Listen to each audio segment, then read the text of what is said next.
Daniel, we're going to finish this today. The Book of Daniel. The story is set right after Babylon's first attack on Jerusalem, and they had plundered the city and its temple and taken a wave of Israelites into exile. Among them were 4 men from the royal family of David: Daniel, who's later named Belteshazzar, and his 3 friends who you probably know by their Babylonian names, Shadrach, Meshach, and Abednego. This book tells of their struggles to maintain hope in the land of their conquerors. Okay, so a story about Daniel and his buddies.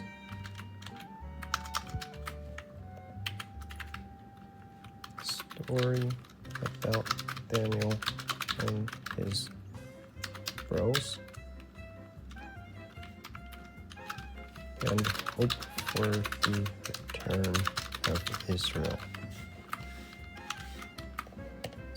The book's design seems pretty simple at first. Chapters 1 through 6 contain stories about Daniel and his friends in Babylon, while chapters 7 through 12 contain the visions of Daniel about the future. But this 2-part shape is made even more interesting by another design feature, and that's the book's language. It begins in Hebrew, the language of the Israelites, but chapters 2 through 7 are written in Aramaic, a cousin language to Hebrew spoken widely among the ancient empires. But then in chapters 8 through 12, it goes back to Hebrew. This design shows how chapters 2 through 7 are a coherent section, but it also highlights the importance of chapters 2 and 7 for understanding the later chapters of the book. Let's just dive in. Chapter 1 introduces the basic tension of the first half of the book. Daniel and his friends, they're really wise and capable, and they're recruited to serve in the royal palace of Babylon. But they're pressured to give up their Jewish identity by living and eating like Babylonians and violating the Jewish food laws found in the Torah. So they refuse, and they choose faithfulness to the Torah, and it puts them in danger. But God delivers them, and they end up being elevated by the king of Babylon. After this begins the Aramaic section, which you'll see has this really cool symmetrical design. So first, the king of Babylon has a dream that, it turns out, only Daniel is able to interpret. It's about a huge statue made of 4 types of metal, and it symbolizes a sequence of kingdoms, and the head is Babylon. But then a huge rock comes flying in, and it shatters the statue, and it becomes this huge mountain. Now, this dream is the first of many symbolic visions in the book, and this one introduces the basic storyline of them all. Daniel says that the statue represents a train of human kingdoms following from Babylon, and they will all fill God's world with violence. But one day, God's kingdom will come and will confront and humble the arrogant kingdoms of this world and fill the world with the healing justice of God's reign and rule. After this, chapter 3 tells the famous story of Daniel's 3 friends who refuse to bow down and worship a huge idol statue, which, like the statue in chapter 2, represents the king and his imperial power. And so the friends are persecuted. They're thrown into a fiery furnace, but God delivers them from death, and they're exalted by the king, who now acknowledges their God as the true one. After this come a pair of stories about 2 Babylonian kings, the father, Nebuchadnezzar, and then his son, Belshazzar. They're both filled with pride because of their imperial power. And so, like in chapter 2, God warns them both through dreams and then visions, which, also like chapter 2, only Daniel can interpret. He says that both kings are to humble themselves before God, and both kings arrogantly resist. So Nebuchadnezzar is stricken with madness. He becomes like a beast in the field. But then he humbles himself before God, and his humanity returns to him. He's restored as king. This is in contrast with his son, Belshazzar, who doesn't humble himself before God, and he's assassinated that very night. Now, these 2 stories draw this imagery from Genesis chapters 1 and 2 and Psalm 8, where humans are depicted as the royal image of God. He's given them authority to rule over the beasts of the field and the birds of the air on behalf of God, who is the world's truth. But when human kingdoms forget that, when they rebel and make themselves and their power into a god, they become less than human, like violent beasts who will face God's justice. Which brings us to chapter 6, the pair of chapter 3. And this time it's Daniel who's being persecuted because he refuses to pray and worship the king as a god. And so, like the friends, he's sentenced to death and he's thrown into a lion's den. But God delivers him from the beasts, and like the friends, the king exalts Daniel and praises his God, which brings us to chapter 7. It's the pair of chapter 2 and the center of the book where all its themes come together. It's another dream, I but don't it's think any of Daniel's this is time. important, And though. ironically, he can't understand the dream until an angelic messenger explains it to him. He sees a series of 4 beasts, one like a lion, then like a bear, then one like a winged leopard, each of these symbolizing an arrogant kingdom. And last of all is a super beast, identified as a really evil empire, and it has lots of horns, a common symbol for kings in the Old Testament. And there's one specific horn who is an image of an arrogant king who exalts himself above God and persecutes God's people. Now they are symbolized by a figure called the Son of Man, who's an image for both God's covenant people, but also for their king from the line of David. But then all of a sudden, God, who's called the Ancient of Days, comes and he sets up his throne. He destroys the super beast and he exalts the Son of Man on the clouds, where he comes up to sit at God's right hand and share in God's rule over the nations. We can look back now and see how all of these stories in the first half fit together. The 3 stories of faithfulness despite persecution. These are meant to offer hope to God's suffering people among the nations. But they suffer because human kingdoms have rebelled against God and have become beasts. And so these visions Okay, encourage so patience. same That story God's over and people over. are to wait for him to bring his kingdom and rule here over we our go. world and Good vindicate his things suffering. happen. But it raises the question about when God is going to do that, and that's what these final 3 visions set out to down. explore. In chapter 8, Daniel has Bad another things vision about the happen. final 2 beasts of chapter 7, Same but this story time they're symbolized over by a and ram, over. who we're told is an image of the empire of the Medes and Persians, and then by a goat, who's It's an the same image of story. ancient Greece. And out of the goat come a whole bunch of horns, one of which symbolizes the evil king from chapter 7. And we're told more about him, that he will attack Jerusalem and exalt himself above God and defile the temple with idols. However, in the end, he will be destroyed by God, who will exalt his people and his kingdom. Now, by chapter 9, Daniel is very puzzled, especially as to when all of this is going to take place. And so he consults the scroll of the prophet Jeremiah, where God said that Israel's exile would only last 70 years. So for Daniel, the 70 years is almost up, and so he asks God to fulfill his promise soon. But an angel comes and informs him that Israel's sin and rebellion has continued. And so their time of exile and oppression will continue on 7 times Okay, more longer than rationalizing. Jeremiah envisioned. Daniel is deeply disturbed by this, Wait, what'd you and say? times longer than Jeremiah envisioned. Will last 7 times longer. 490 years. What year is this? Israel's exile will last 70 years. Will last 7 times longer. So about 500 years. When did they fall? 586.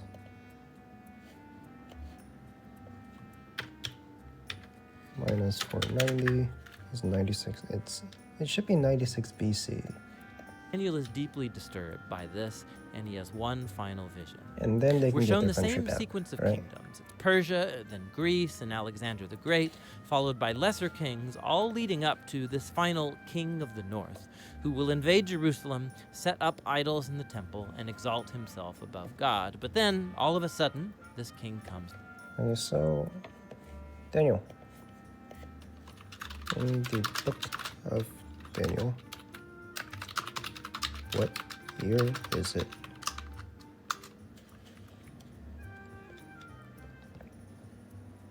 Around 605. Cyrus's Great Rule, which began around 539. What about Daniel? Jerusalem falls. So about 586.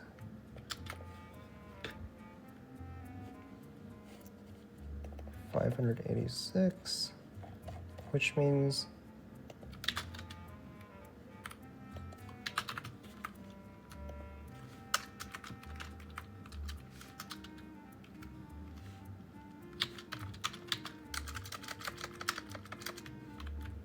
exile should be over around 70 BC.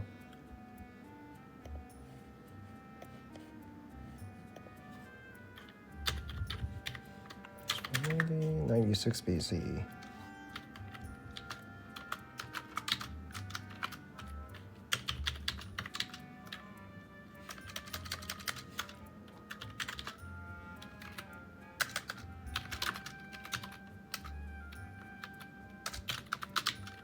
7 times over.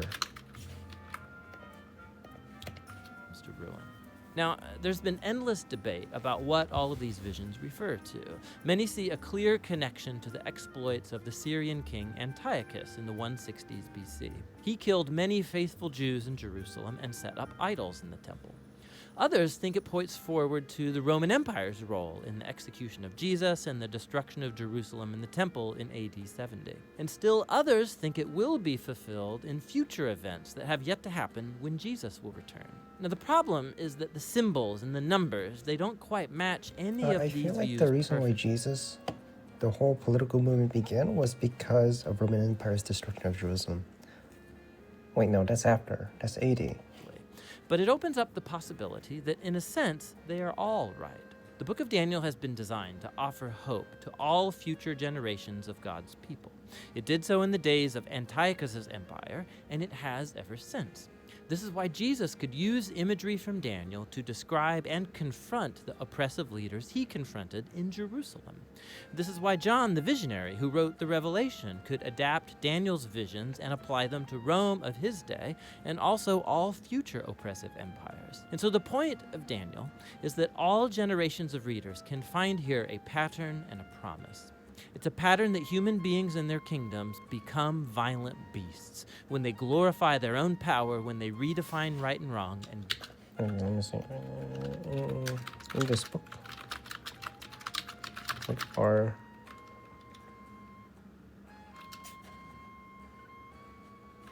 the prediction it makes?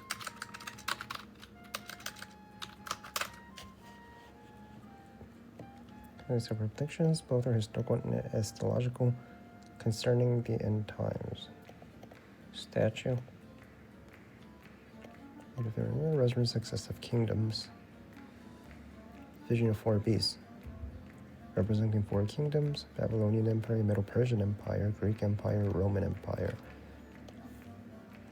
But that's the empire, right?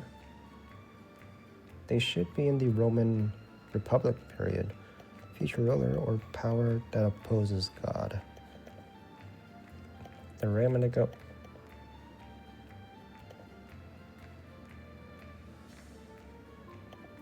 Two 70 weeks. The 70 weeks. A period of 70 weeks, interpreted as 490 years, is decreed for fulfillment of God's purposes. Restoration of Jerusalem after exile. Arrival of the Anointed One, interpreted by Christians as Jesus, and by others differently. Final period of tribulations and judgment, accumulating in this end of sin. 70 weeks. What is 70 weeks, man? That's 1 year. That's 1 year, maybe 2. The end of sin, establishment of righteousness. The kings in the north and south. Wars between Seleucid and Ptolemaic dynasties after Alexander the Great's empire splits. Ruler, interpreted as Antiochus IV. I'm not reading that shit. Desecrating the Jewish temple, ultimately the future king. Referred, linked to the Antichrist and Christian theology who opposes God. Resurrection and final judgment. Time of great distress, followed by resurrection of the dead. Some to everlasting life, others to shame and everlasting contempt. The righteousness will shine like stars forever. don't acknowledge God as their true king. But Daniel also holds out a promise that one day God will confront the beast. He will rescue his world and his people by bringing his kingdom over all nations. And so for every generation, this book speaks a message of hope that should motivate faithfulness. And that's what the book of Daniel is all about. How long has Daniel been in? The books of Ezra and Nehemiah. In most modern Bibles, these books are separate, but How long has he been in exile when he said 70 weeks over?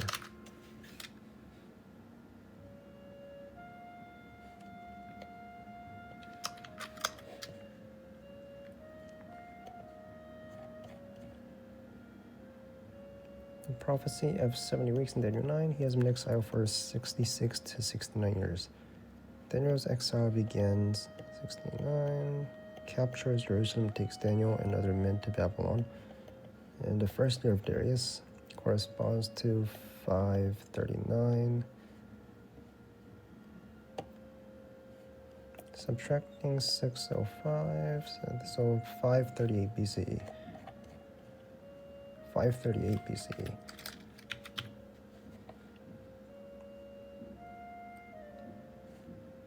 So what is that? 538 minus 490 is 48.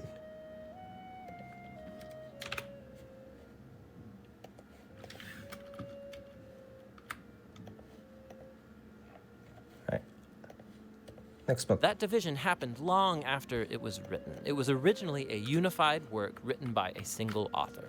The story is set after the Babylonians destroyed Jerusalem and its temple and took many of the people into exile. And this book picks up about 50 years later and tells the return of some Israelites to Jerusalem and then what happened when they rebuilt the city and their lives there. Specifically, the book focuses on three key leaders who led the rebuilding efforts. You have Zerubbabel, then Ezra, and then Nehemiah. And the book's design focuses on the efforts of each leader. Zerubbabel leads a large group of people back to Jerusalem to rebuild the temple.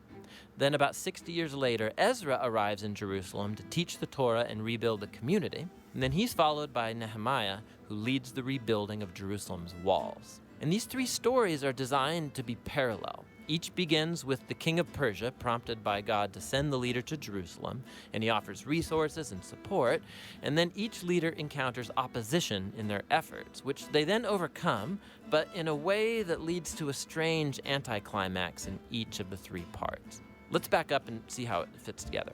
So the story begins with a decree from Cyrus, the king of Persia, and he's moved by God to allow the exiles to return to Jerusalem and rebuild the temple.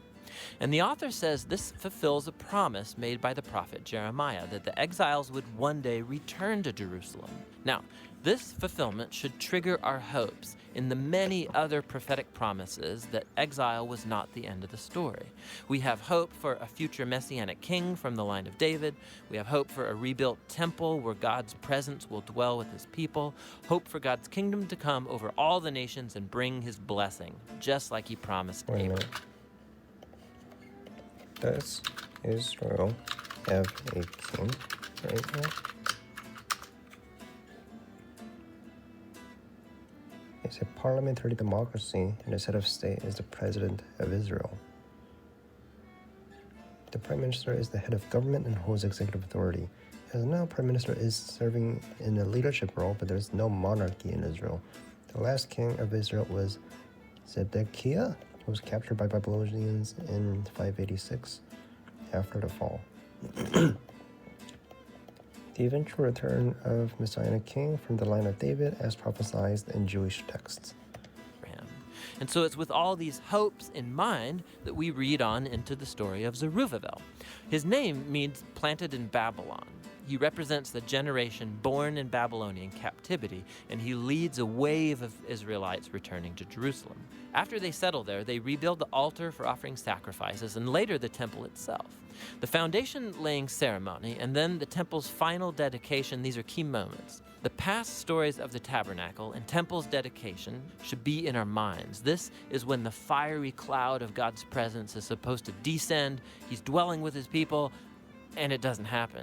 And so while some people are happy about this new temple, the elders who had seen the previous temple of Solomon, they cry out in grief. It is nothing like their glorious past or their hopes for the future. And it's right here that we get the first story of opposition. And it's Is this when they rebuilt the temple?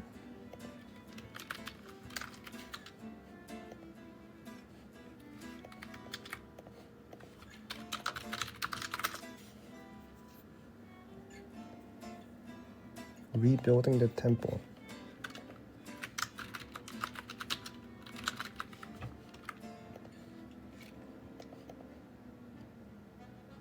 Led by Zechariah and Joshua the high priest, the first wave of exiles returns and begins to rebuild the temple in Jerusalem.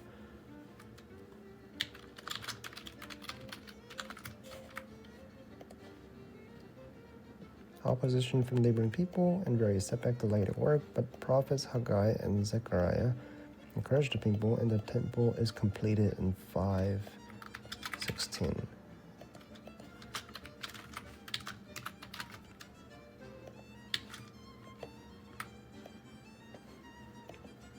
Ezra's missions and reforms.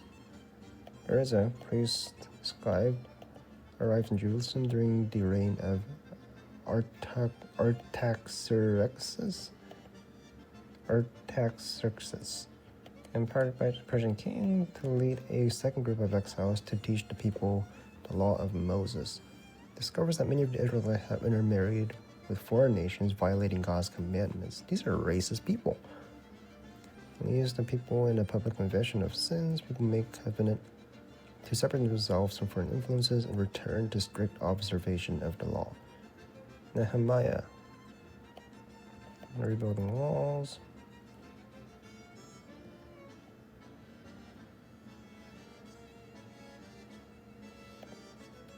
Travels to Jerusalem around this time.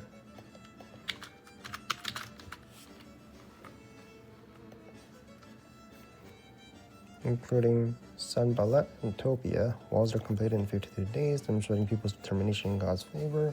Spiritual renewals.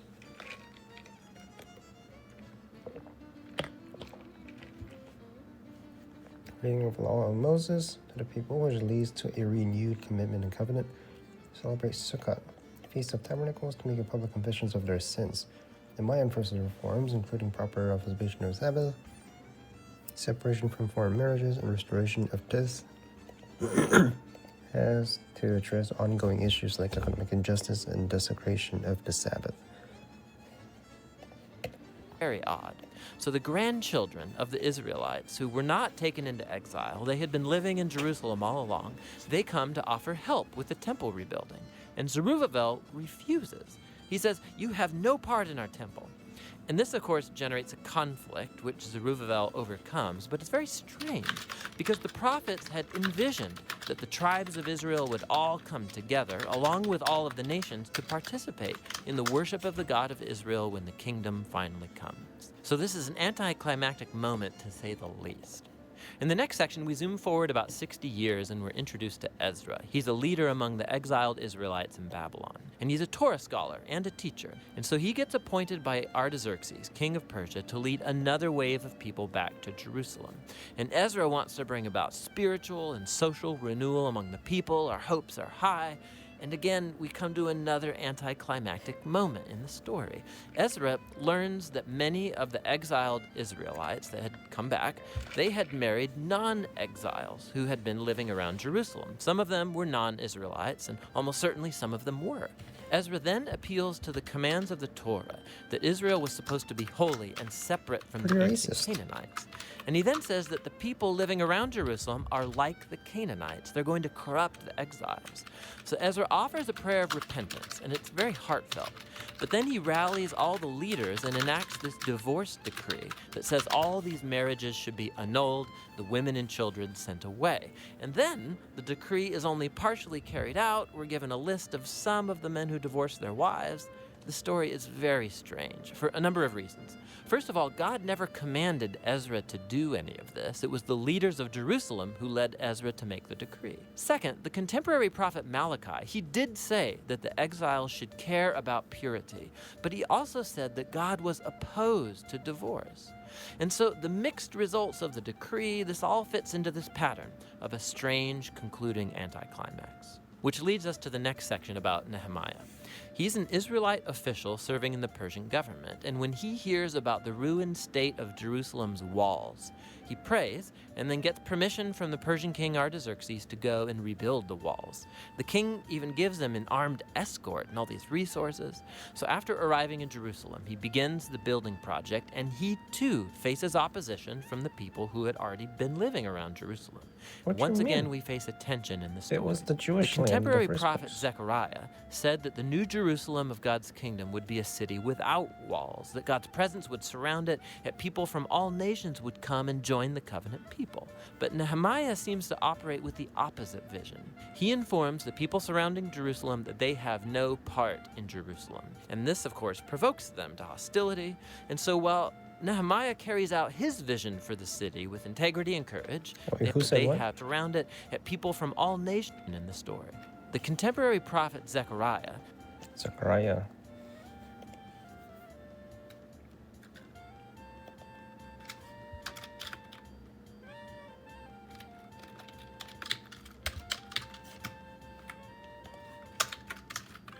So Zechariah.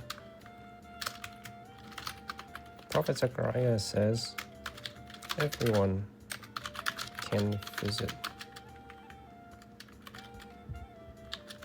the temple with no walls. Doesn't like his wearing other races. Build a wall. Pretty racist. Well, in this context, it's racist.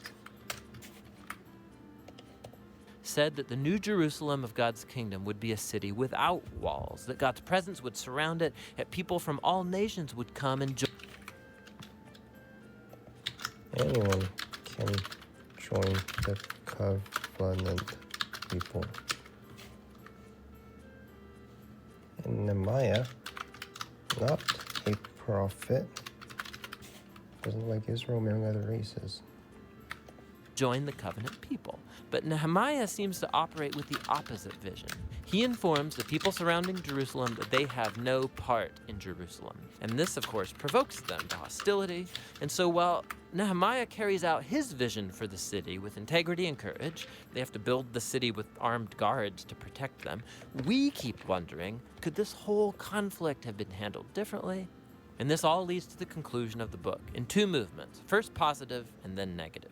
Ezra and Nehemiah combine forces to bring about a spiritual renewal among the people. They gather all the exiles together for a festival. They read and teach the Torah to all the people for 7 days. And then they celebrate the ancient Feast of Tabernacles to remember God's faithfulness from the Exodus and the wilderness journeys.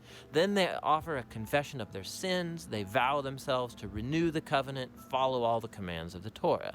And they finish with a great celebration over the temple, the walls of Jerusalem, and we're thinking this could be the turning point, but it's not. Doesn't the The Second book Temple get ends on a destroyed? huge downer. Nehemiah tours around the city, and he finds that the people have not been fulfilling their covenant vows. So Zerubbabel's work is undone as he finds the temple being neglected and staffed by all these unqualified people. He then discovers that Ezra's work is being compromised. He finds everyone violating the Torah, people are working on the Sabbath, and even his What's own wrong work with on the working on the walls Sabbath? is involved because people are setting up markets around the walls of Jerusalem and working on the Sabbath. So Nehemiah, he goes on a rampage. He's beating people up, he's pulling out their hair, and You're he's not yelling, even a prophet. "Obey the commands of the Torah." And his final words are a prayer that God would remember him, that at least he tried, and the book ends. I mean, it's very strange. But we've been prepared for it, right? These anticlimactic Okay, so he rebuilds the temple.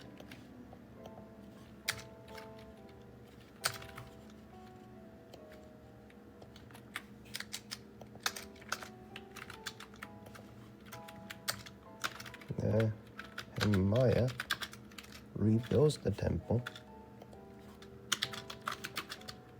The people are still corrupt. moments have been woven into the book's design intentionally. And so it raises the question, what on earth does this book contribute to the storyline of the Bible? Well, remember, the book started by raising our hopes in the prophetic promises about the Messiah, the temple, the kingdom of God, and then none of it happens. So even though Israel is now back in the land, their spiritual state seems unchanged from before the exile. And while Ezra and Nehemiah, they do their best, but their political and social reforms among the people don't address the core issues of their heart. So what the book is pointing out is the same need highlighted by the prophets Jeremiah and Ezekiel. What God's people need is a holistic transformation of their hearts if they're ever going to love and obey their God.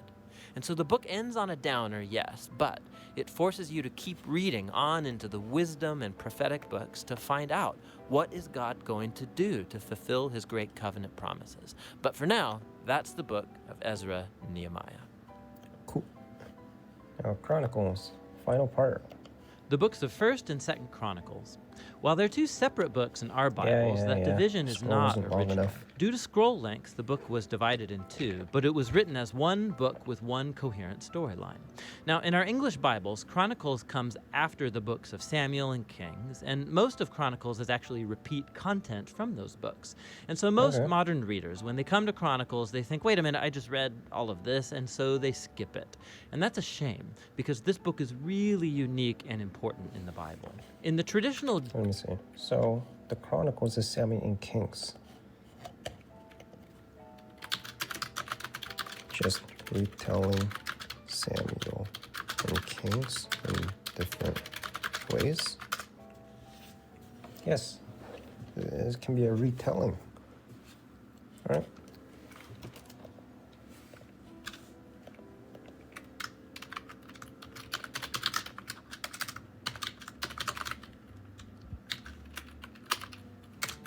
It's just a retelling. I should add that in.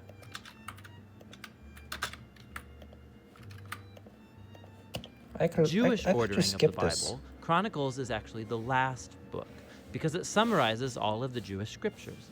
The first word in the book is Adam, the first character at the beginning of the story, and then the last paragraph announces the return of Israel from exile. Now, we don't know who wrote this book, but we can tell from details within it, it was produced by somebody who lived a couple hundred years after the Israelites returned from the Babylonian exile. Now, for this author, Jerusalem and the temple were rebuilt some time ago, and as we learned, somebody who lived a couple hundred years after... What? When was the second temple rebuilt?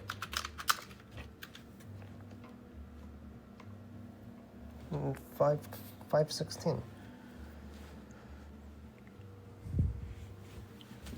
So they're back. Cyrus the Great, issues of the Great allowed Jews to return to build temple described in Ezra 1. 516 is completed, dedicated to the 6th year of King Darius' reign. Stood until destruction by the Romans in 70 CE. Really? the Israelites returned from the Babylonian exile. What do you mean Babylonian exile? When did they?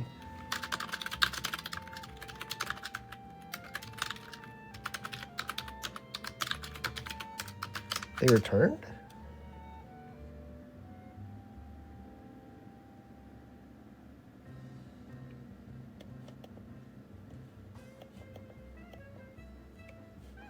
What you mean? This author, Jerusalem and the temple were rebuilt some time ago, and as we learned from Ezra and Nehemiah, things were not going well. The great prophetic hope was that the city and the temple would be rebuilt, that God would come to live among his people, the Messianic king would come, and all the nations would come live under his peaceful rule, and none of that has happened. And so the author of Chronicles has reshaped these stories of David and Solomon and the kings of the past in order to provide a message of hope for the future. And we'll see that he's designed this book to emphasize two clear themes. First, the hope of the coming Messianic king, and second, the hope for a new temple. Let's just dive in and you'll see these themes all over the book. First Chronicles begins with 9 chapters of genealogies, long lists of names. And you'll read these and think that this is kind of boring, and that may be true for you, but actually they're very, very important. The author is summarizing here the whole storyline of the Old Testament by naming all of the key characters in the stories. And as he does so, he shapes the genealogies to emphasize 2 key lineages. First is the line of the promised Messianic king. So lots of space is dedicated to tracing the line of Judah that led all the way to King David, to whom the Messianic promise was given. And then from David, the author traces that line up into his own day. The other family line that receives lots of attention here is that of the priesthood, the descendants of Aaron, who, of course, served in the temple. And so right from the start, you can see the two main themes: the author's hope of the Messiah coming to build a new temple, and it's rooted in these ancient genealogies. Now, after that, the author moves into the stories about David, and most of these are going to be familiar to you from the book of Samuel, but again, there's some really important differences. So first of all, the author leaves out all of the negative stories about David, where he's portrayed as weak or immoral. So Saul chasing David around the desert and persecuting him, the story of David's adultery with Bathsheba and then murdering her husband, all of that is gone. And what's left are the stories that portray David as a good guy. And not only that, there's also new additional material that you won't find in the book of Samuel.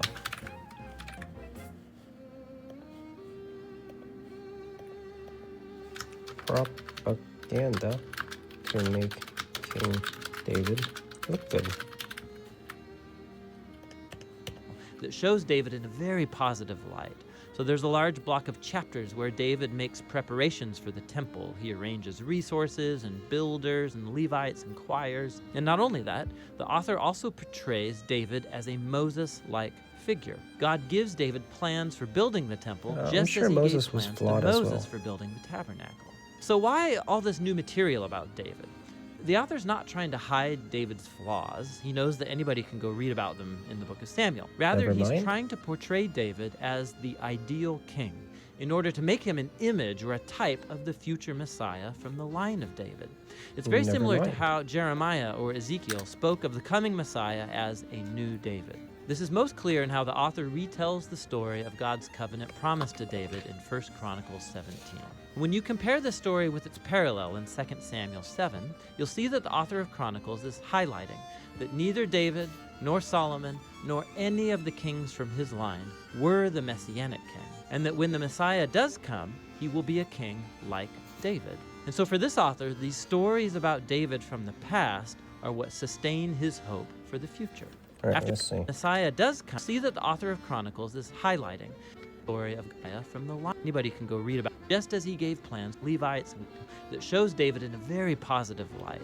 So there's a large block of chapters where David makes preparations for the temple. He arranges resources and builders and Levites and choirs. And not only that, the author also portrays David as a Moses-like figure. God gives David plans for building the temple, just as he gave plans to Moses for building the tabernacle.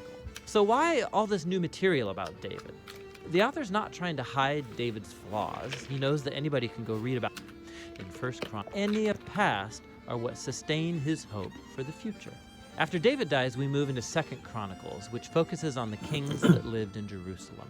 And again, there's lots of overlap with 1st and 2nd Kings, but there are many key differences. So the author has left out all of the stories about the kings of northern Israel, so he can just focus on the line of David. And there's lots of new material about these kings from David's line. He highlights the kings that were obedient to God, and he adds new stories about how their obedience led to success and God's blessing. But he also adds new stories about kings who were unfaithful to God. They didn't follow the Torah, they led Israel to worship idols, and these kings face horrible consequences, all leading up to Israel's exile, a mess of their own making. And so this whole section becomes a series of character studies where the author wants later generations of Israelites to learn from their family history, and so become faithful to their God and the Torah. Now, the book's conclusion is really unique too. At the very end of the book, the king of the Persians is named Cyrus, and he tells the Israelites that they can go back home, return from exile, rebuild the city and the temple. And he says, last line of the book, "Whoever there is among you, of all his people, may the Lord his God be with him, and let him go up." And that's how the book ends. With What? Really? Whoever there is among you, of all his people, may the Lord his God be with him, and let him go up. an incomplete sentence. Now, of course, the author knows about the first return from exile and the stories of Ezra Was it finished? and Nehemiah, but clearly in his view, the prophetic hopes of Israel were not fulfilled in those events. And so this incomplete ending shows that the author's hope is set on yet another return from exile, when the Messiah will finally come to rebuild the temple and restore God's people. And so the book of Chronicles is the final book of the Jewish scriptures. It ends by pointing forward. It calls God's people to look back in order to look ahead, because the past has become the source of hope for the future. So Chronicles concludes the Old Testament as a story in search of an ending. And that's what this book is all about. We're done. That's the whole Bible. Not the whole Bible. That's the whole Tanukh. So where does The book of Esther. It's one of the more exciting and curious books in the Bible. The story is set over one. The final verse? As Cyrus, king of Persia, says, "The Lord, the God of heaven, has given me all the kingdom of the earth, and he has charged me to build him a house at Jerusalem, which is in Judah. Whoever is among you of all his people, may the Lord be with him. Let him go up." This is an incomplete sentence, apparently. Like, it's half a sentence. The other half, we don't know what happened to it. Hope of restoration.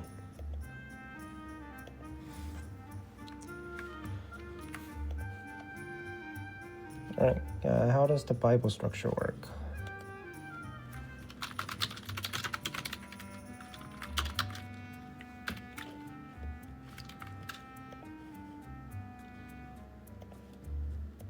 That's the Tanakh. So in summary, it's the history of Israel from 1250 BCE.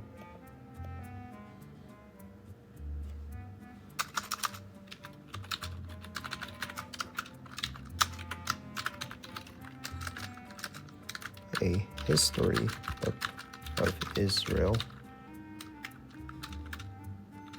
Israelite people, from 1250 BCE to 445 BCE.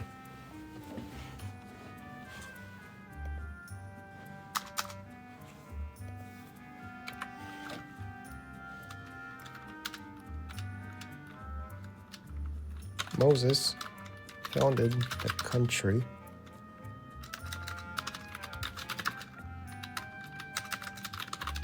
based on a unique God of Abraham,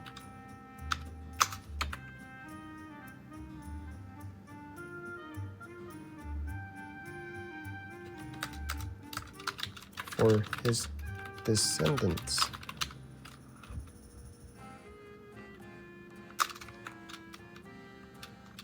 People disobeyed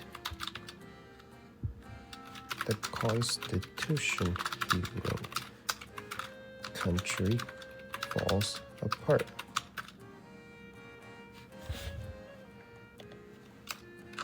And became very corrupt.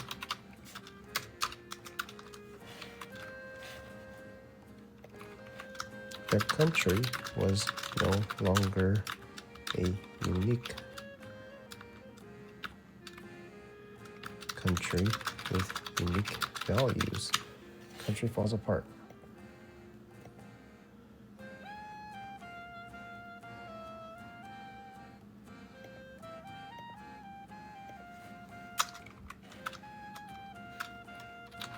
King David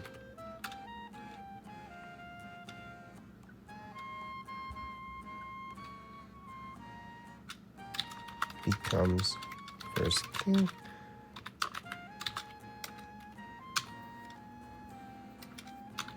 and passes on the crown over the next secessions. Israel falls apart, is conquered. People hope for the return of Jerusalem.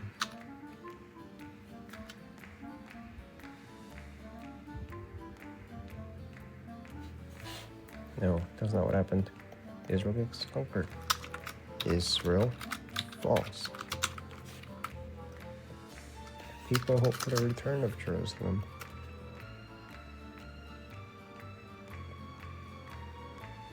Wait, when was the first temple built? And when did it fall? Solomon's temple, 10th century BCE, stood until destruction. Solomon's temple.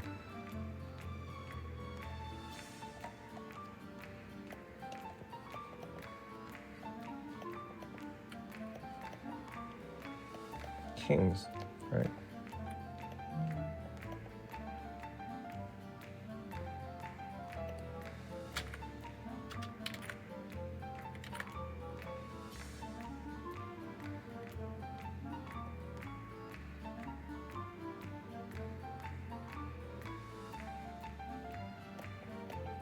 They built a temple here.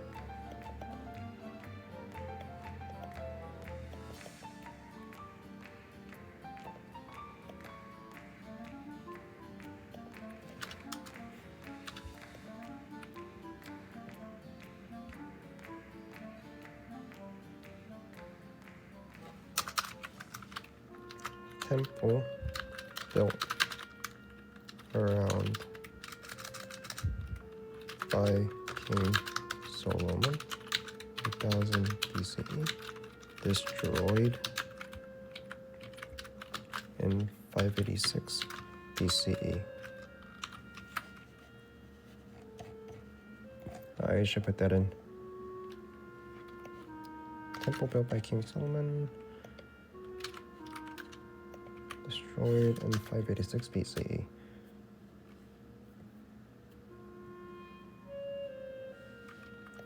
Second temple built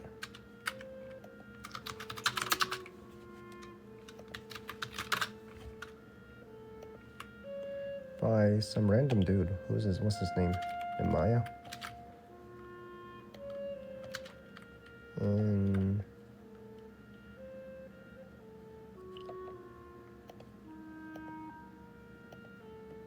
when did he build it? I forgot.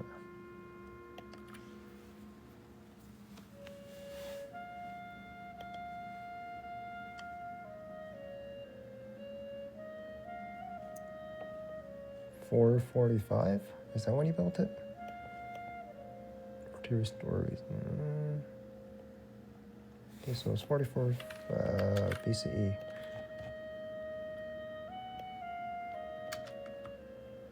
Destroyed in 70 CE.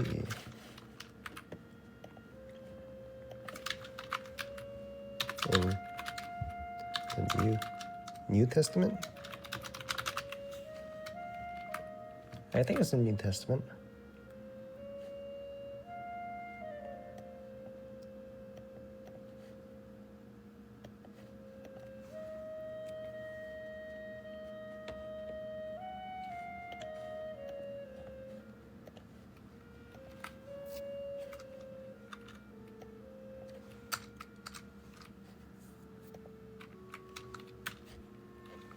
People hope for the return of Israel.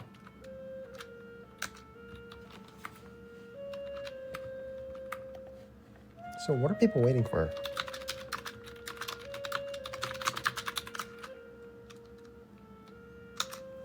What are they waiting for? They're waiting for return of Messiah. They're really waiting for Israel to come back, right? The country. Human leader, Messiah.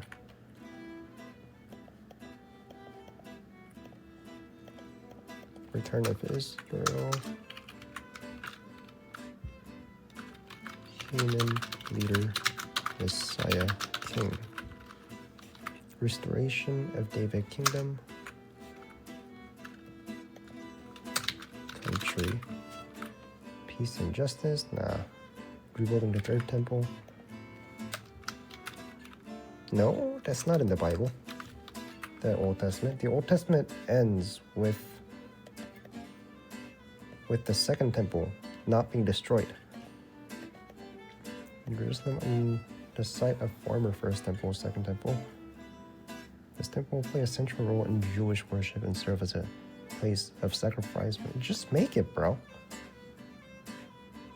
Does it say? It doesn't. It doesn't say the temple will be rebuilt, right? So it doesn't say that a third temple will be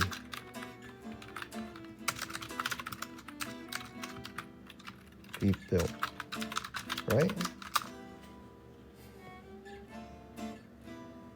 You're correct that the Tanakh does not explicitly say a third temple will be built. However, there are prophecies, expectations, and Jewish tradition, religious thought that led many Jews to believe the eventual construction of the third temple. But the book ends on the second temple being built, so they don't know it gets destroyed until like 100 years later. Here's a breakdown.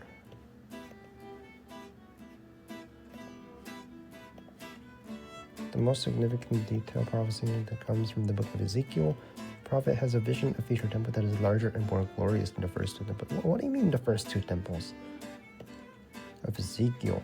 What do you mean a third? Show me the verse.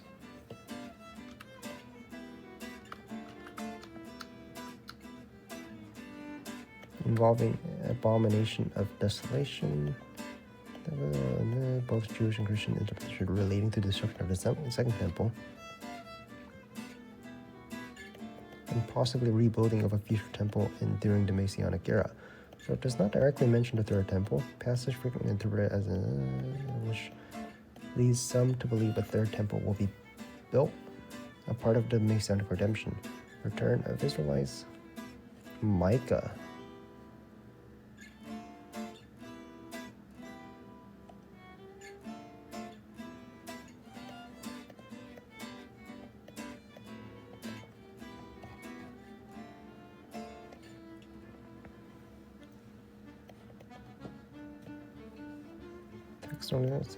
Will definitely speak of restoration of the temple as part of Messianic age. So rebuilding temple in the future, often linking it to some coming of Messiah and the final redemption of the Jewish people. Jewish prayer. In the daily Jewish prayer, Amidah, there is a prayer of rebuilding of the temple. The prayer, which has been part of a Jewish liturgy for centuries, asks God to restore the temple and bring Messianic redemption. This prayer reflects the traditional Jewish hope for a third temple. Yeah, I'm still turning into a Jew. I'm almost done though. I'm trying to summarize everything now. So what are they hoping for? The book ends on the second temple. And it hasn't been destroyed until after it. Ezekiel.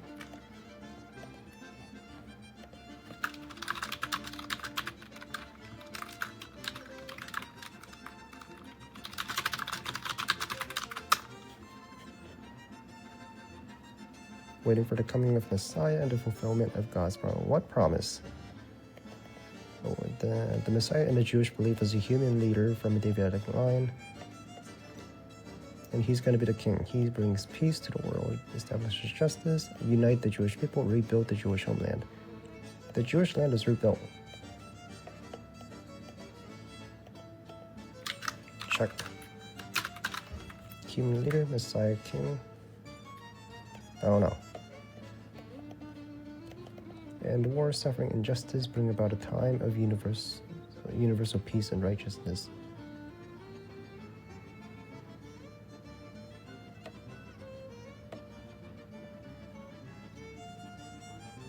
So, many Jews believe his arrival will lead to the rebuilding of the third temple on Temple Mount. This temple will restore central worship, including sacrificial system that was practiced in the first two temples. The third temple is seen as part of a Messianic era. Time of search renewal. Closeness of God. Okay, so they don't say the third temple. It just says a temple.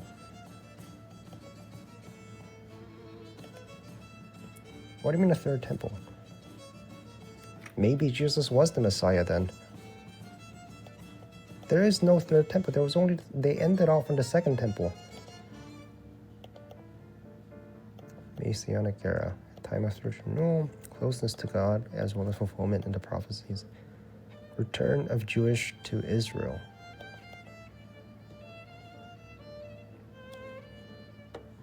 Okay. Temple. I gotta know what they're waiting for. Many Jewish believe in the resurrection of the dead. Righteousness who have passed away will be brought back to life. Whatever the fuck that means.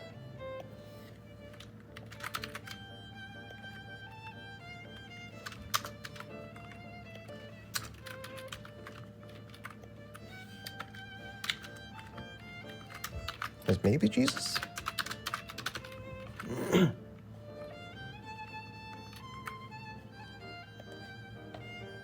End of suffering injustice, fulfillment of prophecies in Torah.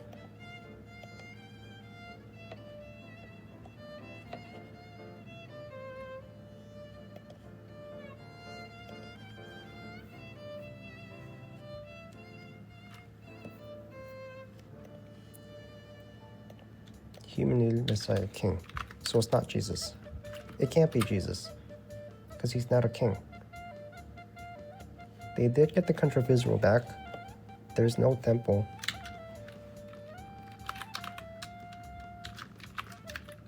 So it's not Jesus. Jesus is not the Messiah.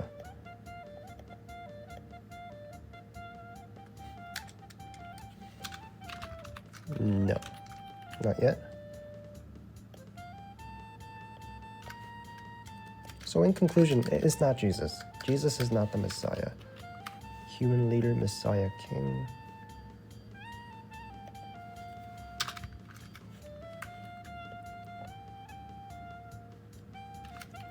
So, once Israel has a human king and with a temple built, that'll be the prophecy. Yes, for many Jews, the arrival of a human being, the Messiah, along with the rebuilding of the third temple, would fulfill the prophecy outlined in the Tanakh, especially those related to the Messianic age and restoration of Israel. Messiah's human king, descendant of King David. Rebuilding of the third temple plays a central role. Wait, but during Jesus' time,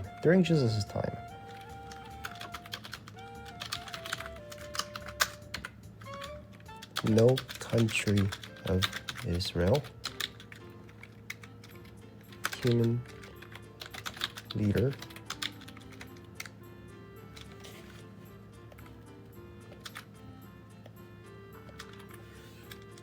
Jesus' time. Hope for country in Israel. No. Human leader, Messiah, King. Yes, because he was born as a man, temple rebuilt. Yes. Second temple destroyed in 70 CE. Resurrection of the dead. Yes. What does that mean? What does resurrection of the dead mean? Concept found in Jewish theology refers to the belief that the end of the days righteous dead will be brought back to life. Like literally? Physical? As a physical return of the deceased to life. The dead will rise from their graves and restored to bodily life. This resurrection is not a spiritual renewal, but a restoration of a body, return to physical existence where the body and soul are reunited. Timing. During the Messianic era and the end of days, when Messiah arrives to redeem the world and the final judgment take place. Purpose. The resurrection is tightly close to the final redemption and the ultimate restoration of the world. It is viewed as a time when the righteous dead will be rewarded and will experience the fullness of God's blessing to the world. Will be resurrected. Maybe? Maybe Jesus is the man? But they also said... Wait. Did Jesus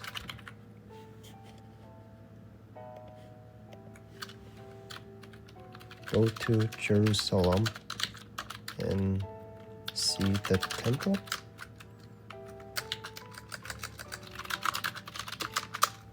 Let me see, I gotta say this. Yes.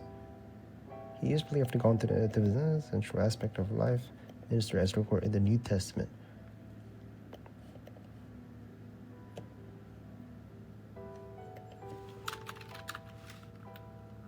But the country was not there, right? Human leader, Messiah, king.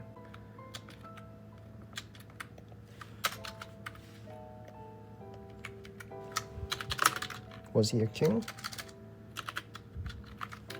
No.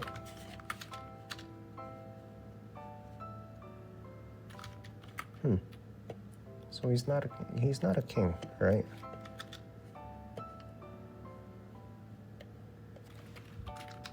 But he has to be a king, and as well as have the country of Israel restored, right? Yes, in the traditional Jewish theology, for the Messiah to fulfill prophecy, he must be both a king and play a key role in restoring Israel. However, the understanding play a key role in restoring Israel.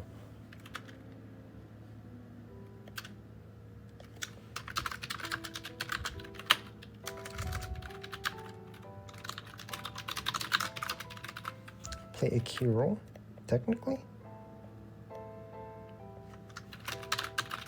Technically, yes. Understanding of Jesus and Christian is different from Jewish view. You gotta go with the Jewish then. Messiah must meet certain criteria to be a king, restore the nation of Israel to its former glory. Includes gathering of Jewish exiles, rebuilding Jerusalem, restoration of the land, rebuild the temple.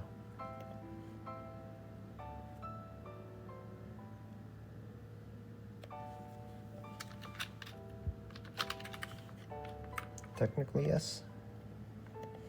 Be a king. Christians believe that Jesus is the King of Kings, but his kingship... No, that's not what it means. It means to have a monarchy. It means to be a monarch.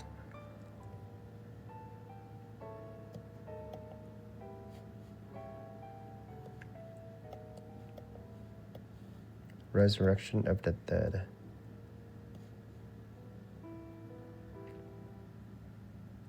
But nobody called him King Jesus, though. Temple built.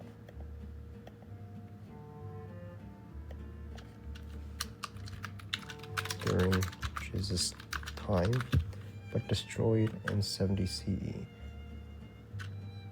So when they go back to a monarchy, that's when it starts.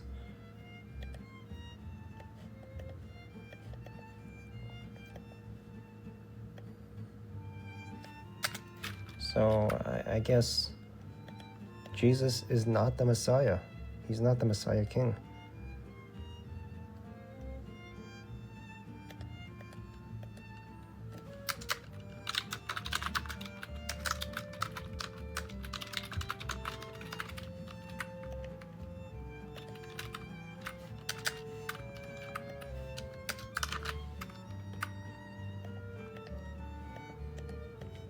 Hope for the return of Israel. Check human leader.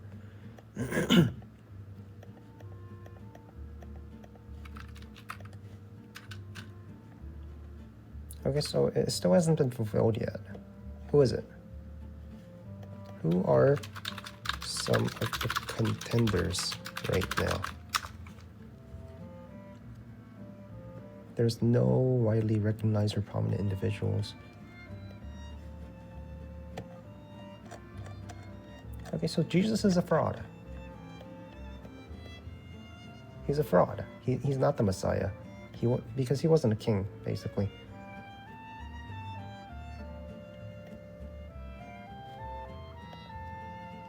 All right, what do Jews think?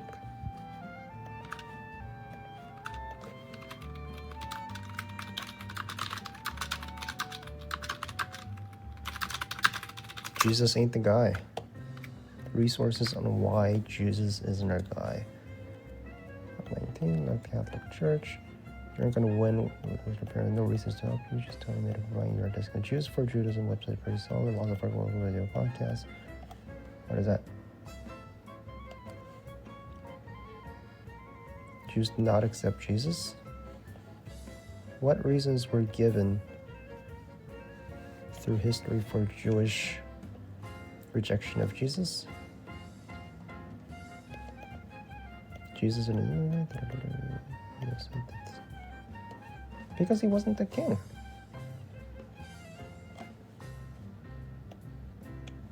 He's not the Messiah. How is Jesus the Jewish Messiah? He's not it. I just read the whole thing. He did not fulfill messianic prophecies. How is he? As per list, the whole point of gospel show that Jesus did fulfill the prophecies, but in an unexpected, even ironic manner. This culminates in crucifixion being depicted as his glorious enthronement, resurrection as Israel's return from exile prophesied by Ezekiel. There's no second coming in Judaism. There's no Antichrist and so on. God cannot assume human form because it would violate the tenet of God being infinite and non-material. And yet, his divine humility, he did. The concept of divine humility, he's got to be human, right? Yeah, he is a human. Changeable. He's just not the king. He got so close, but he just wasn't the king. He didn't restore the monarchy or the country.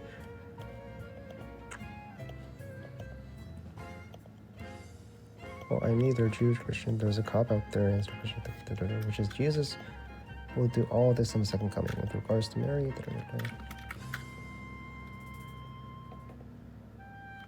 Jesus is not the Messiah. Can you be more specific on the message of prophecy in the Old Testament? He's got to be a king. Wait, does the Tanakh specifically say that Messiah King has to be a real king? Yes, does present as a real king who will rule the future as part of the Messianic era. Several key passages describe Messiah in a literal earthly king who will restore the Davidic dynasty and bring peace and prosperity to Israel and the world. Here are key passages. Reign on the throne of David, bringing peace and justice. For as child is born, son is given, government will be on his shoulders, and he will be called Wonderful Counselor, Mighty God, Everlasting Father, Prince of Peace, of Greatness.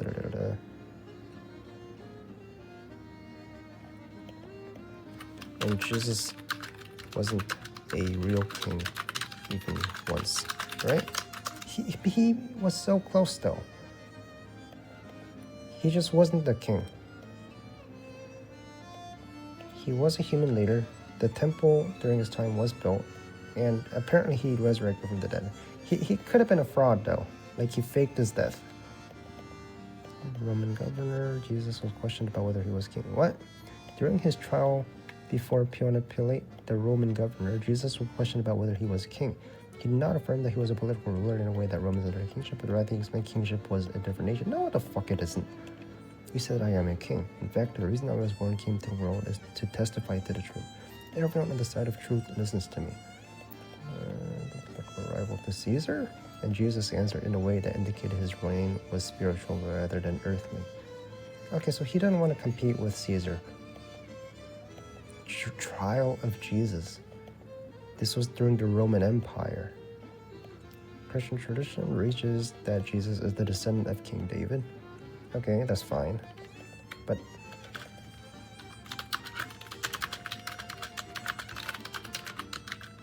he didn't have any children, right? Correct. So even if he was a king, the dynasty ended right there. He didn't restore anything. So I guess that's it. He ain't it. Jesus ain't the Messiah.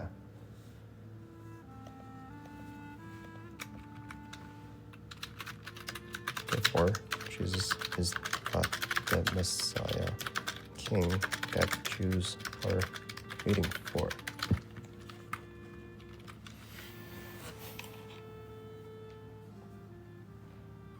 But I guess that's a good history lesson.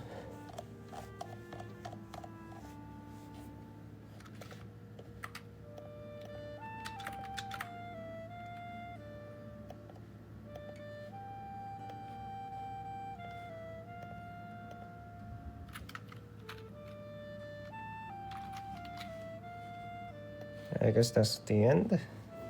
Alright, bye. I'm gonna do Christians next. I'm gonna be a Christian next.